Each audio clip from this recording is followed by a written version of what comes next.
வணக்கம் மக்களே, நம்ம வெயிட் கெய்னிங் ஜேர்னி ஸ்டார்ட் பண்ணி 38 நாளில் கம்ப்ளீட் பண்ணிட்டோம். இன்னைக்கு வீடியோட லெக் ஒர்க் அவுட் தான் கவர் பண்ண போறோம். எப்பவுமே லெக் ஒர்க் அவுட் ஸ்டார்ட் பண்றதுக்கு முன்னாடி நல்லா வார்ம் அப் பண்ணிட்டு ஸ்டார்ட் பண்ணுங்க. அண்ட் ஆல்சோ ஸ்ட்ரெச்சஸ் பண்றதுக்குமே கொஞ்சம் டைம் எடுத்துக்கோங்க. ஏன் அப்படின்னா நீங்க லெக் ஒர்க் அவுட் பண்ணும்போது உங்களுக்கு அங்கங்க பிடிக்கிற மாதிரி ஃபீல் ஆகும். அது வேற ஒன்றும் இல்லை, நீங்க வார்ம் அப் சரியா பண்ணிருக்க மாட்டீங்க. இன்னைக்கு ஃபர்ஸ்ட் கிளாஸா மேனுவல் ஸ்குவாட் தான் ட்ரெயின் பண்ணோம். மேனுவல் ஸ்குவாட் போடும்போது நீங்க வெயிட் கம்மியா வச்சு ட்ரெயின் பண்ணாலும் பரவாயில்ல, முடிஞ்ச அளவுக்கு டீப் ஸ்குவாட் போட்டு ட்ரெயின் பண்ண கத்துக்கோங்க. டீப் ஸ்குவாட் போடுறதுனால நம்மளுக்கு என்ன பெனிஃபிட் அப்படின்னா நம்மளோட என்டையர் க்ளூட் மசிலுமே நல்லா ஆக்டிவேட் ஆகும். அது மட்டும் இல்லாம நம்மளோட ஸ்ட்ரென்த் அண்ட் பவருமே நல்லா இன்க்ரீஸ் ஆகும். நான் டீப் ஸ்குவாட் ட்ரெயின் பண்ணதுனால எனக்கு பெட்டர் ஃபங்க்ஷனல் மூவ்மெண்ட் அண்ட் என்னோட மொபிலிட்டி லெவல் நல்லாவே இன்க்ரீஸ் ஆயிருக்கு. ஸ்குவாட்ஸ் போட்டு கம்ப்ளீட் பண்ணிட்டு செகண்ட் கிளாஸா லெக் பிரஸ் போட ஆரம்பிச்சாச்சு. லெக் பிரஸ் பொறுத்தவரை ஸ்குவாட்ஸ்ல சொன்ன சேம் கான்செப்ட் தான். முடிஞ்ச அளவுக்கு டீப்பா இறக்கி போட கத்துக்கோங்க. நான் ஏன் வார்ம் அப் அண்ட் ஸ்ட்ரெச்சஸ் ரொம்பவே முக்கியம் சொல்றேன் அப்படின்னா இந்த மாதிரி டீப்பா போடும்போது கிப்பு வந்து நம்ம ரொம்பவே பயங்கரமா பிடிக்கும். சரியா வார்ம் அப் பண்ணல அப்படின்னா நீங்க டீப்பா எந்த ஒரு ஸ்குவாட்ஸும் சரி லெக் பிரஸும் சரி போடவே முடியாது. அண்ட் தேர்ட் கிளாஸ்ல எக்ஸ்டென்ஷன் போட ஸ்டார்ட் பண்ணியாச்சு.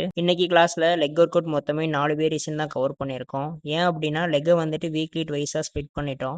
வீக்லி வைஸ் ட்ரெயின் பண்ணதுனால நாங்க எக்ஸ்பெக்ட் பண்ணதை விட அதிகமான ரிசல்ட் எங்களுக்கு கிடைச்சிருக்கு. ஸோ நீங்களும் இந்த மாதிரி ஸ்பிட் பண்ணி ட்ரெயின் பண்ணி பார்த்துட்டு ரிசல்ட் எப்படி இருக்குன்றத சொல்லுங்க. நம்ம வீடியோவை யாராவது புதுசாக பார்த்துட்டு இருந்தீங்க அப்படின்னா மறக்காம ஃபாலோ பண்ணுங்க, சப்போர்ட் பண்ணுங்க. உங்களுக்கு ஏதாவது டவுட்ஸ் இருந்துச்சு அப்படின்னா கமெண்ட் அண்ட் டிஎம் பண்ணுங்க. கண்டிப்பா அதுக்கான கிளாரிஃபிகேஷனை கொடுக்கலாம். நிறைய பேர் கமெண்ட் அண்ட் டிஎம்ல ஜிம்முக்கு போகாம வெயிட் கெயின் பண்ண முடியுமா அப்படின்ற மாதிரி கொஸ்டின்ஸ் கேட்குறீங்க. ஜிம்முக்கு போகாம 90% வெயிட் கெயின் பண்ணவே முடியாது. அந்த 10%மே நீங்க ஃபேட்டா தான் கெயின் பண்ணுவீங்க. நீங்க ஜிம்முக்கு வந்து ட்ரெயின் பண்ணால் மட்டுமே நீங்க மசில் கெயின் அப்படின்றத அச்சீவ் பண்ண முடியும். ஓகே மக்கள், இன்னைக்கோட வீடியோ இதோட முடிச்சுக்கிறேன். அடுத்த வீடியோல பார்க்கலாம். Tata, bye by.